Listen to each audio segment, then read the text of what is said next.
어린 소녀가 손을 살짝 움직이자 바닥난 집안의 쌀독이 하얀 쌀로 가득 찼습니다. 이어서 그녀는 뒷마당의 고구마를 값비싼 하수오로 둔갑시켰죠. 하지만 소녀에게 이것은 그저 사소한 일일 뿐입니다. 바로 다음 순간 그녀는 18년 동안 바보였던 셋째 언니를 단 한 번의 마법으로 변신시켜서 말솜씨 좋은 상업천재로 만들었습니다. 몸이 약하고 연약한 큰언니가 괴롭힘을 당하는 것을 보자 큰언니를 다시 산다굿으로 바꿔놓았죠. 소녀에게 이런 마법 능력이 있는 이유는 사실 그녀가 환생한 꽃의 신이었기 때문입니다. 하지만 어머니는 그녀를 낳던 날 난산으로 돌아가셨고 소녀는 이 때문에 집안의 계모에게 길거리에 버려졌습니다. 다행히 이때 마차를 몰고 지나가던 주 씨 남자가 그녀를 발견했습니다. 하지만 주 씨의 집안은 이미 끼니조차 있기 힘든 상황이었습니다. 아이를 집에 데려간다 해도 키우기 어려웠죠. 그래서 주 씨 남자는 포기하고 갓난아기를 데려가지 않으려 했습니다. 하지만 그때 아기는 큰 소리로 울기 시작했습니다. 사흘 안에 댁으로 엄청난 돈이 들어올 겁니다. 재물이 굴러 들어오라는 댓글을 남겨주세요. 이때 주 씨 남자는 생각했습니다. 이 갓난아기도 얼마나 불쌍한 아이인가. 결국 그는 아기를 집으로 데려갔습니다. 하지만 주 씨 아내는 남편이 아기를 안고 돌아온 것을 보고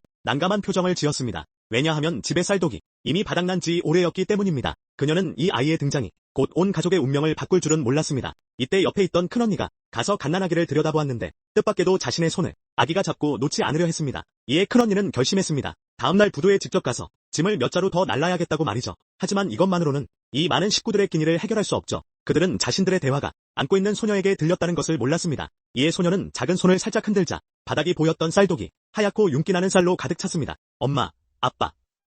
정말 눈처럼 하얀 쌀이에요. 그들이 기뻐하는 바로 그때 최량관, 이 문을 부수고 들어와 군자금을 요구합니다. 옆에 있던 씨 부인이 며칠 말미를 달라고 부탁했지만 오히려 최량관에게 힘껏 밀쳐져 넘어졌습니다. 이때 소녀는 최량관을 벌하려 했으나 뜻밖에도 그때 문밖에서 조수의 목소리가 들려왔습니다. 너 지금 여기서 대체 뭐 하는 거야? 이 장면을 본 주신의 남자는 자신의 옛 부하가 자신을 도우러 왔다고 생각하고 막 가족들에게 잘 대접하라고 하려는데 그때 부관이 된 그 부하가 자신의 음흉한 속셈을 드러냅니다. 주신의 남자에게 바짓가랑이 밑을 기라고 할 뿐만 아니라 자신을 할아버지라고 부르라고 요구합니다. 안기면 돈을 내야 한다고 말이죠. 주신의 남자는 그 말을 듣고 바짓가랑이 밑을 기면 군자금을 요구하지 않겠다는 말에 승낙했습니다. 하지만 그가 몰랐던 것은 자신의 옛 부하가 바로 신에 없는 인간이라는 점이었습니다. 그러자 소녀가 주신의 남자를 저지했습니다. 무릎 꿇으라는데 왜 무릎이 안 꿇어지지? 하지만 부관은 오히려 주신의 남자가 체면 때문에 버티는 것이라고 여겼습니다. 이 행동은 곧바로 그를 분노하게 만들었습니다. 이에 부관은 즉시 명령을 내려 주신의 모든 물건을 부수라고 했습니다.